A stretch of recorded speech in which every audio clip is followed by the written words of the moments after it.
Welcome to the Really Know Your Customer podcast with your hosts, Betsy Westhafer and Tony Bodo. Join Betsy and Tony as they dive in with highly successful C-suite leaders who have grown successful organizations by creating a laser focus on listening to their customers and building deep customer relationships. Now, it's time to join Betsy and Tony for the Really Know Your Customer show.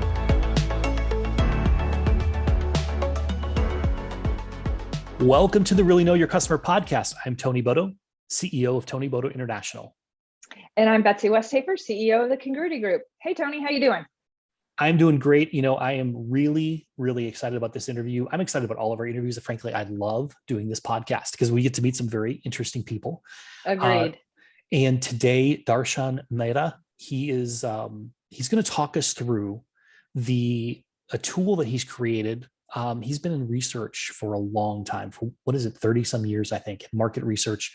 He references going back to the 90s. So that just gives you perspective on it.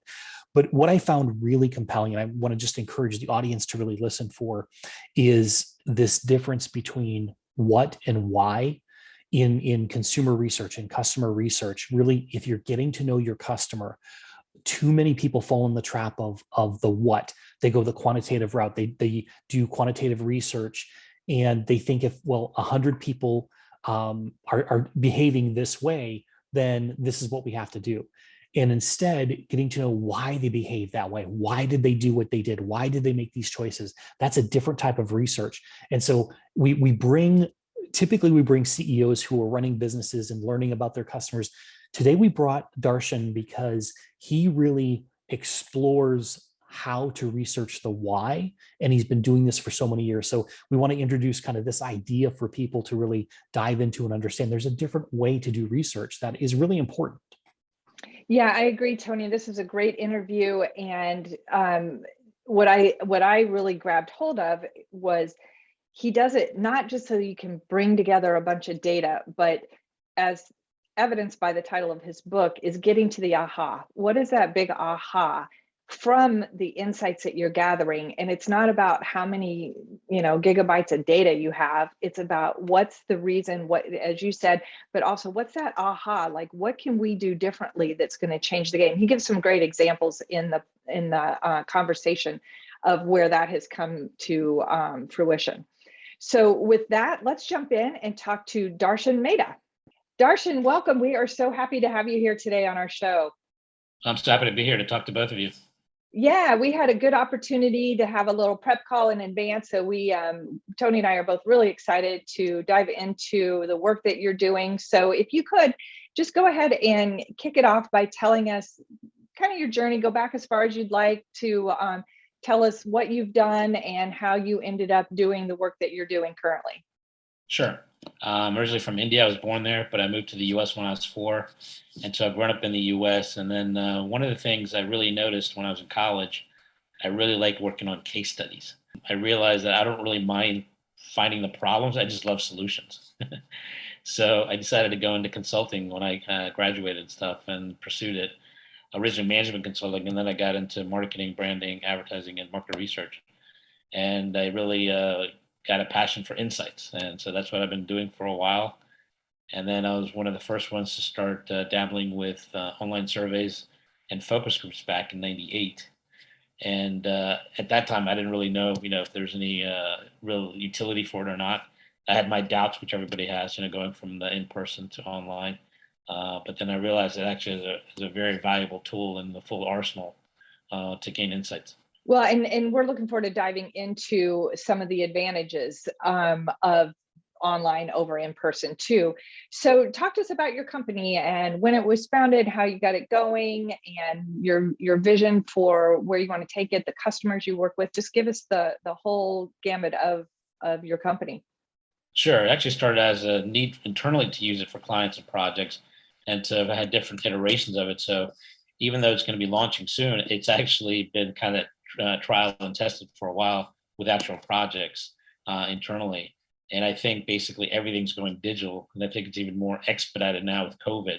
I had actually started this a while ago, this effort, and I think the timing's good to actually launch something like this because I think things are headed where you're basically going to be empowering people to do things on their own, and actual location or geography is not going to really matter as long as they can use tools effectively to get what they need done. What size companies typically work well with your platform, and describe your platform a little bit in a little bit more detail so people know what we're referring to? Sure. Basically, it takes online in-person focus kind of online. Now, I know some people use other tools that are out there, like meeting software and stuff, but it doesn't quite fully meet the needs that you need for market research. For example, in focus groups, you have three roles. You have a moderator, participants, and clients. And the key to this is being able to allow moderators and participants speak, but also clients and moderators to speak without any interference or knowledge of the participants, so that they can say, "Hey, ask this or probe that kind of stuff," and then be able to observe. So that really kind of takes the behind the mirror and puts it online. And the other is also takes away from moderators needing any technical knowledge of how to upload images, videos, audio, whatever. It's clean and simple. If you've uploaded a video to share with anybody, or a picture or anything ever, it's pretty much the same. So I've tried to make it basically simple, easy, powerful, but actually very affordable. So basically, where we used to do the focus groups pre-COVID in rooms with the mirrors and the participants there, and everyone had to come to that location, you're basically enabling people to be wherever they are, basically remote focus groups. Correct. Yeah, excellent. Yeah. And to answer your question specifically, it's really a valuable tool for any size company. I mean, it's almost like saying what size companies benefit from insights, right? And I would say all size companies benefit from insights. The difference is, I think traditional research methodologies like qualitative focus groups in person have been too expensive for most people. And if you really think about it, I've been doing this for a while. I think you guys know this. You guys are in the insight world for sure. But most people, when they come to you, they want to find out why. But they often go down the quantitative route because, one, they're familiar with it. Everyone's at least taken a survey once. And it also is more affordable. And so with this platform, it changes the dynamic where it's now going to be more affordable for small to medium-sized companies to actually take advantage of this to gain insights. Because there's no company that can't benefit from getting customer insights to improve the product and services.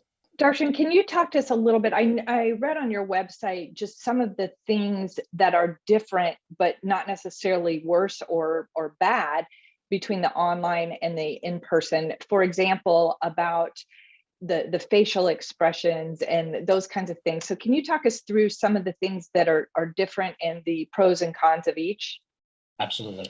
But I do want to preface that when I say pros and cons, I'm not for or against any methodology. Because in all honesty, every methodology has its inherent pros and cons. I just think the online is now a version and an option that's going to be available to many people to expand the capabilities to gain insights. So, often people want to juxtapose either in person or online, but it's really not one or the other because each offer distinct advantages. And so, what I learned with the online platform, which is really unique and distinct, are a few things. One, when you pose a question, and this is a chat-based platform. I've actually tried video and everything, but what happens is right now, like only one of us can talk at a time, right? But I know both of you have different thoughts and ideas. In a focus group discussion, if you can get everybody's thoughts and opinions, it's actually much more helpful. You get much more depth of insights and conversation, and then everyone feeds off it. So when you pose a question online, everyone responds, but then everyone can see what the response is and can react to it. And so as a result, I've seen the transcripts be substantially more substantive and longer with online sessions than in-person sessions. And this also addresses some of the personality things, right? As you know, there's always some people that are very quick out of the gate to have comments and thoughts. And there's sometimes someone a little bit quieter, not as quick out of the gate, but they often have this kernel of insight that's just waiting to come out. And so this gives that opportunity for that to shine and come through. And one of the concerns I had was, can you actually glean people's personalities through the online chat? And the answer is absolutely. I mean, think about how much of your day now is spent text-based. And can you actually tell a person's personality and stuff from the way they write? I think you probably can. And, we tell participants, don't worry about grammar or spelling. As long as we can understand what you're saying, we're okay. But an interesting thing I found also is that when people have to put their thoughts into writing, they actually go through an extra step of thinking. And so it's a little bit more thoughtful when they actually get it down in the writing, which is quite interesting. And other advantages are we actually group for a major pharmaceutical company, and they wanted to do groups around the world with employees.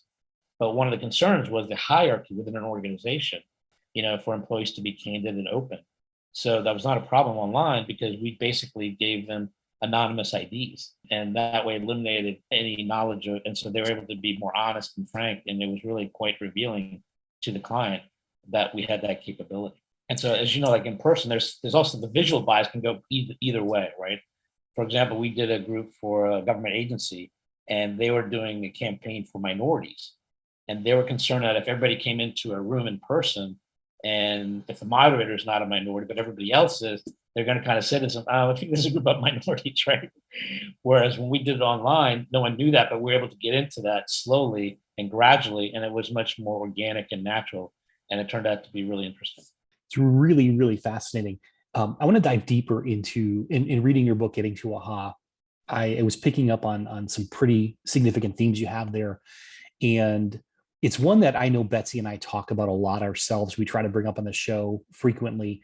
And you've used the term insights here probably a dozen times, if not more already in the last few minutes. But what's the difference between information and insights? Because we are overwhelmed with information, with data, but I think so often we're lacking with insights. Yeah, I agree with you. I think that's always the biggest challenge in business, I think has been all throughout, is how do you weed through the noise, right? Because there's always noise. And that's kind of what I had to do in case studies in college. That's what I liked, getting to that exact thing. What's actually really driving or causing this? And I would say an insight is not just a fact or an observation.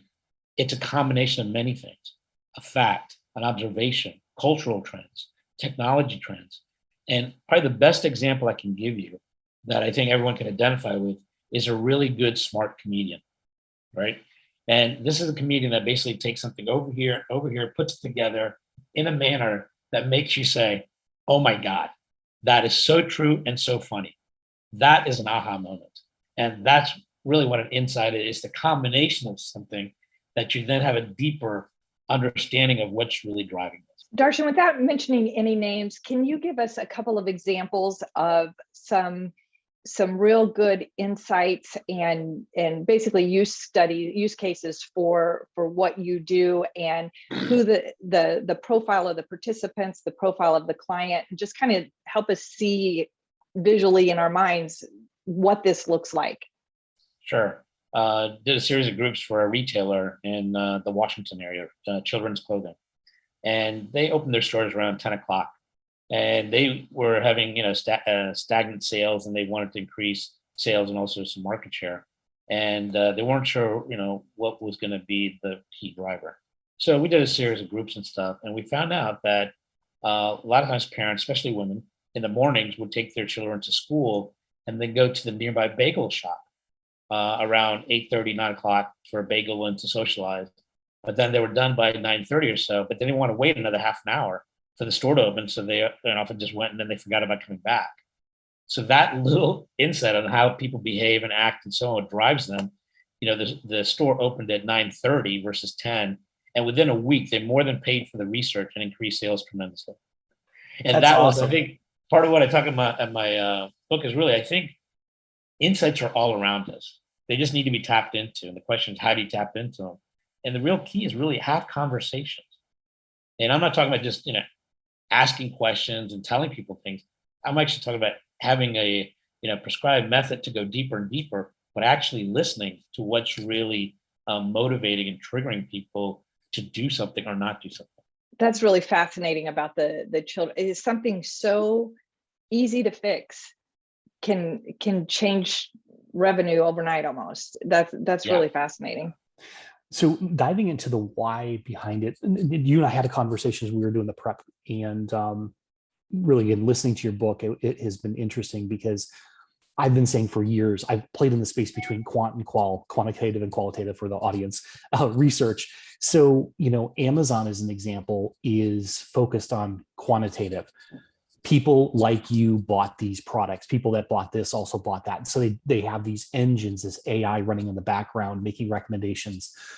But And those work well, and they increase revenue most of the time. They usually pay for themselves. As you said, they can be very effective. But diving deeper in the why, I think one of the areas that companies just are afraid to step because they one, it's uncertain, and two, they don't have enough stories of success, is really understanding the why, getting to that insight. So what are some companies where you've seen, and I know there's a few we talked about, you've seen where they totally miss the why, and they've seen their brands fall, and the market share fall, and a competitor steps in that place because they understand the why. But going back to Amazon, I mean, it makes sense that they do the quantity because they have so much data, right? And there's no doubt that that quantitative data certainly gives you patterns of behavior, but it's actually telling you what people did, but it's not telling you why they did it, right? So Amazon can maybe see a bunch of products that are selling well, and they can say, okay, we're going to do more of these products, but they may not necessarily know what's the next big product coming down, or that's really going to take up because I'm sure they do qualitative as well, but I'm just saying, that's one of the limitations of quant. It's not necessarily going to tell you the why or the triggers behind it. But an example of this, and I think many companies, as you know from in the past, you've seen, but a good example is Gillette. They owned about 72 to 75% of the men's cartridge shaver market, and their version of innovation was add another blade. So we went from 2 to 3 to 4 to 5 blades, which was the innovation. Again, I would say that's probably a little bit more iterative than actual innovation. However, what happened as a result of that, the price for cartridges increased quite a bit, to the point that in order to buy a cartridge, when you go into a store, you had to go to the clerk, have them unlock the cabinet to buy the cartridge, because you can just walk up, buy it, and take it to the cashier. And so this took away from the experience. And along comes a young startup, Dollar Shave Club, and basically changes the experience, right? So you can subscribe to this, we can just mail it to you. You don't have to deal with this experience. And so, I mean, they basically made major inroads to the male shaving cartridge market. Darshan, when talking about something that was like a business model type question, what are the different big buckets you look at, and what's the balance in your business? Is it more product focused? Is it business model? Is it messaging, or is it just all across the board that when people come to you and want your help, that they're looking to solve? It kind of depends. I think there's sometimes many different challenges, and oftentimes a client comes with one direction they want to go in, but when you actually start talking, listening to them, they actually have another real challenge that they really should think about and address. And some clients agree, some don't. But I mean, there's a variety of things that, you can dig deeper in with these conversations. For example, you can talk about the experience. You can talk about how to better design the communication, material. But ultimately, what you're trying to do is to get into the minds of people, and more importantly, trying to get into their subconscious thoughts and feelings, because 95% of the decisions we all make are driven by our subconscious. And these are things that we kind of think and feel, but we never truly articulate. And that's what you're trying to do with these conversations, is to go deeper so that people like to articulate some of these thoughts and feelings. And now you get a better 360 perspective of what's kind of triggering or going behind this, whether it's a business model, in terms of what their version of innovation is, or the customer experience, or anything else, from even ad testing to messaging.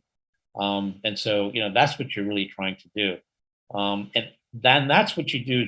I would say explore that with qualitative, and explore different thoughts and ideas and hypotheses. But then when you have some, that's when quantitative really comes in really well, because then you can create better questions and answer choices that are much more targeted and relevant. And that's something then you can quantify. And that's actually taking advantage of both methodologies. And so, as we talked earlier, each methodology has pros and cons. And the thing I strive to do is to maximize the positives of each and try to minimize the downsides of each. I would think the moderator would have to be very intuitive to get to that subconscious thought, versus just taking the answers at face value, but really digging and probing to see what are they really saying there. I think you're right. I think there is a certain type that does better at moderation. I think the two key characteristics is, one, they really need to be curious. And two, they also need to have some empathy to understand kind of where people are going to be thinking or where the conversation could go. But it's not like people can't learn how to do that. And I think it's one of those things when I started out, I mean, once you start doing this, you almost kind of feel like, really, I just think I just tapped into a secret here, right? Because I really understand what's making this tick, and no one's really thought about it this way, and it can make a big difference. I love that comment there, because there's so many times in the research that I've done, and stuff that Betsy and I have done together, where we literally have that aha moment. We're like, wait, someone's done this before. Someone knows about this, right? And you start looking around and no one's talking about it, and it's not being used. That insight. I find that fascinating, because I do love those moments. I would say I'm addicted to those moments, so I'm looking for them. But 20 years of work in this space, and I've seen again and again, it, to your point, I think you can train people on these skills, but even the analytic, you got to have an analyst who's also creative, I think. And that's where that curiosity comes into play in my experience. Yeah. Because I've got some friends that are really, really good financial analysts, and you don't want them to be creative. Let's just say it that way, right? You want the books to line up right. What's that element? Is there anything you look for when you're bringing someone on board to your team? How do you really tap into to know that this is a curious person? This is a person who we can up level to get them to the place where they need to be. Yeah, I mean, you can, at some point, again, as you have these conversations, just like in focus groups and interviews, if you have enough conversations to talk to people, eventually people will reveal, what their interests and likes and stuff are in the personality. So you can glean that. You can tell if this is a people person or not.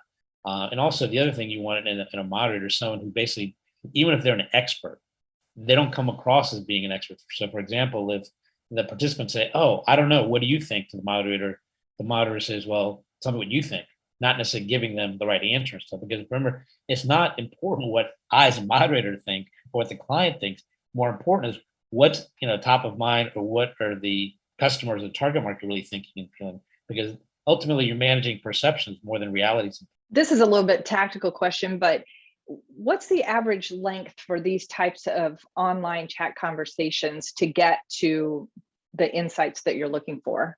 I try to do 2 hour if I can. And to be honest with you, it seems like a long time, but I'll tell you honestly, if you have an engaging conversation, we often have participants not wanting to leave. But we always ended at 2 hours because we told them it's going to be 2 hours.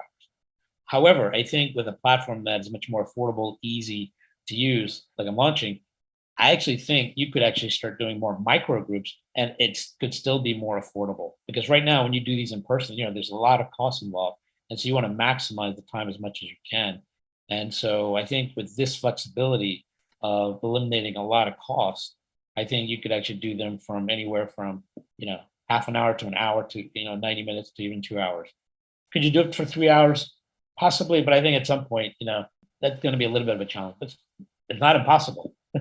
I love this whole idea, because it's really about getting to know your customer better. And that's what our whole show is about. And so it's just a different method to do that. One of the questions that I have, and it's related to a bit to the Gillette story that you told us, the trend in customer experience right now, and has been growing for probably 10 or 15 years, is to look at the experience, during the sale or post sale. A lot of it is post sale. But I'm sensing, I would say, in the last 3 or 4 years, and Betsy and I talked about this in our book back in 2018, because we saw the things starting to move in that direction. What's your take on the analysis now that people are starting to do, companies are starting to do, I would say, pre-sale, maybe even in the whole area of developing brand awareness, and treating that not so much as a marketing play anymore, but more as like the beginning of the customer experience or the consumer experience? In fact, I talk about in my book, I actually don't think people are buying products anymore. I think they're buying experiences. And that experience starts from the very first time they hear about your brand, interact with it, to the time they consider it compared to other options they have, and then actually making the purchase to actually buying it. And now with, where I think many companies are having to have a foot in both camps, in the physical world and in the digital world, there's different types of experiences that people are going to have. And you're getting to a point, at least on the digital side, it's much more about user experience and user interface and all these other things that really influence people. And of course, we have many challenges. We're not only talking about a computer screen, we're also talking mobile screens, right? Different sizes, all these things. So I think the whole total experience is really becoming, I've often done it now when I'm buying a product or service, I want to know how good are they with their online presence so that I can get things done efficiently as opposed to, an older way of doing things. And so I often find that for me as a distinguishing point between sometimes different services or products I want to buy. It's funny yesterday. So Darshan and I mentor in the capstone class for the University of Dayton's entrepreneurship class.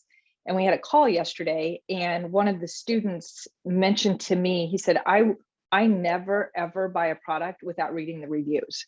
And so if you think about the experience that people are having, and if it's compelling enough, either positively or negatively, for them to write a review, there's probably something there.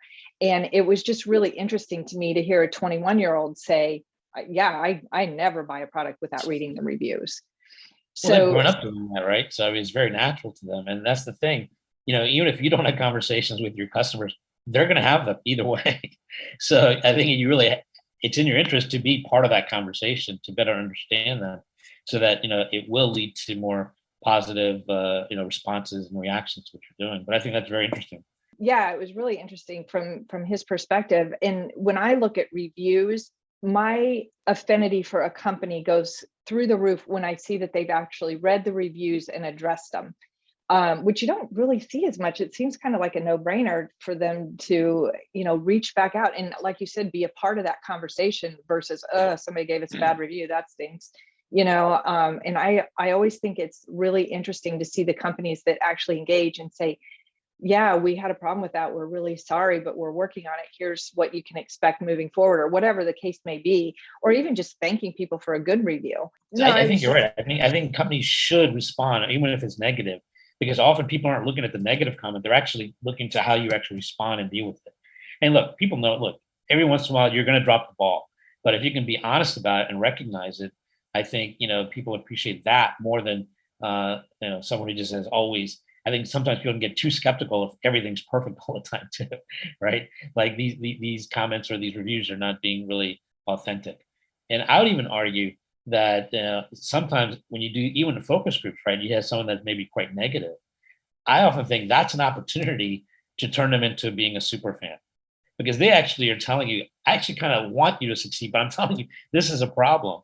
And if you can really listen to what they're saying and address it, you can actually turn them into a super fan, because once that addressed, they're like, oh, this is golden. This is great. This is what I really want. This is what I like. So I don't think you should always look at negative comments as a personal assault on what you're doing, even though I know it's hard because, a lot of times this is your baby, this is your product, this is your service. But I think if you can step aside from that and kind of really listen to what's going at a deeper level, sometimes there's real opportunity there. I think that's insightful because I remember we've worked for a couple different companies. One was in the hospitality space, one was in the financial services space, and both of them had a model where let's call it an annuity model or subscription model, right? They had people coming back again and again and again, the same customers. And what we often found was that new customers who weren't part of that subscription model, if you will, when they had an experience, they would be over the moon about it. But those who were in that subscription, they'd been there for 5, 10, 15 years, they would give lower satisfaction scores, and they would clarify in their comments. Like if you do the quantitative and qualitative, kind of mix them together, they'd be like, we'll give you a 4, a 4, a 4, and a 4, but then they say, hey, I really love you guys, but your service has slipped over the last few years. Right. And that's this whole like, hey, we're family here. I want to give you feedback that's going to help you. And the person who's only been there once or seen this, experience once, they're like, this was amazing. And they don't want to give a bad review necessarily because they want it because it was so phenomenal for them. So It's interesting. You've got to know your audience when you're doing these focus groups or when you're doing surveys, because it's not an apple and an apple. It could be an apple and an orange. They've had different experiences. Right. Absolutely. Yeah. I think it's an ongoing process, because sometimes I think in this case, what happened is customers got to a certain threshold. It was already great compared to what they were getting, but then now they're looking for even more. And it may be not necessarily because of this product, but because maybe they're getting a different experience somewhere else for a different product, and they're hoping maybe some of that comes over here. Darshan, this has been fascinating. And, I know I catch myself saying this a lot on our show, but I could talk about this all day. I just think getting into the minds of, getting into the, and hopefully our listeners as well, getting into the minds of your customers, and really that's why Tony and I named the show what we did. Just not just knowing your customers because you do a survey, but really, really getting to know your customers. So this has just been a great conversation. Really appreciate it. But before we let you go, one of the things we love to do on our show is offer our guests an opportunity to shine a light on a nonprofit or a charitable organization or somebody or something that's doing really great for giving back to the community. So is there an organization that you'd like us to give a shout out to? Well, right now, I think I would do anything to help our frontline people in the healthcare industry. And there's a variety of different, associations that are trying to help them. So I would definitely do that because they're really under a lot of fire right now and a lot of challenges. So I don't know any specific ones in mind, but I think if you can find one in your area or in your region or state, I think you should consider really helping them out. Great. Thank you so much. And totally agree. Tony, you have any final questions for Darshan? When is your next book going to come out? Because I can't wait to read it. Good question. It's one of those things that's always kind of percolating, so you never know. But I'm glad you enjoyed it. And it'll have to be a case studies of using the new software platform and what's happened there, because I can imagine there's going to be some phenomenal things. Yeah. Yeah, and we'll certainly put a link to your book in the show notes as well. Tony and I both have been chatting about, honestly, just the title, Getting to AHA, that's just it kind of sums it up. I'm sure, did that title come to you right out of the gate and you knew that when you're writing the book, or was it after you dug in that you came up with that title? Yeah, I kind of had that in my mind because I think, when you think about insights and then, what you're really striving for is that aha moment that makes you say, aha, that's it. That's what we're looking for. And to me, it seems like, when you say insights, that's basically what you're saying is you're chasing insights. And so to me, that getting to aha just kind of seemed to crystallize that. And that's why I made it part of the title. And then the subtitle, today's insights are tomorrow's facts. Because I really think if you really look around our world, there's so many things that we take for like, this always been here. But this was an insight at some point. I mean, just think about it. Look how much we're using our smartphones these days. But it wasn't that long ago, they did not exist. That's hard to even wrap your head around, isn't it? Because your phone is with you more than your significant other or spouse. Yeah, exactly. Well, Darshan, thank you so much for your time. We really appreciate it. It's been great having you on the show, and we will certainly stay in touch, and we're looking forward to seeing where this all goes for you. Well, thank you for the opportunity. It was great talking to you, and I look forward to continuing our conversation. Great. Thanks so much. Betsy, the thing that really stands out to me now that we finished the interview is his whole using the word conversations. He used that so many times during the podcast that it got me thinking here.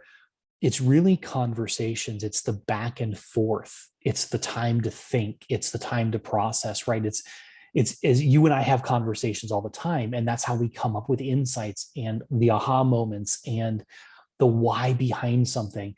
And I think, customer conversations are really far more important in some ways than all the data that's out there, because the data doesn't necessarily get you to the aha in the same way. Well, kind of preaching to the choir, Tony, because that's what we do with our customer advisory boards. It's about the conversations and not just the data. So totally agree. One of the things that really strikes me about Darshan, I love this about him, is he's obviously very passionate. He's doing really cool things, but he also said, this is not the end all be all. This is one avenue for getting those insights from customers. And it's got advantages over different ones, but he's looking at the collective way of getting this qualitative research. And he's just providing a new, different way with some different advantages than we've seen, for example, with an in-person focus group. Obviously, the cost is lower, but there are a lot of other advantages. And it's just this whole idea that here's another way that you can really get to know your customers. So with that, thank you so much for joining us. We're so appreciative of our audience. If you enjoyed this episode of the podcast, please give us a thumbs up. If you haven't yet subscribed, we'd appreciate that as well, so you can get notified when we release a new episode. And with that, we will see you next time on the Really Know Your Customer podcast.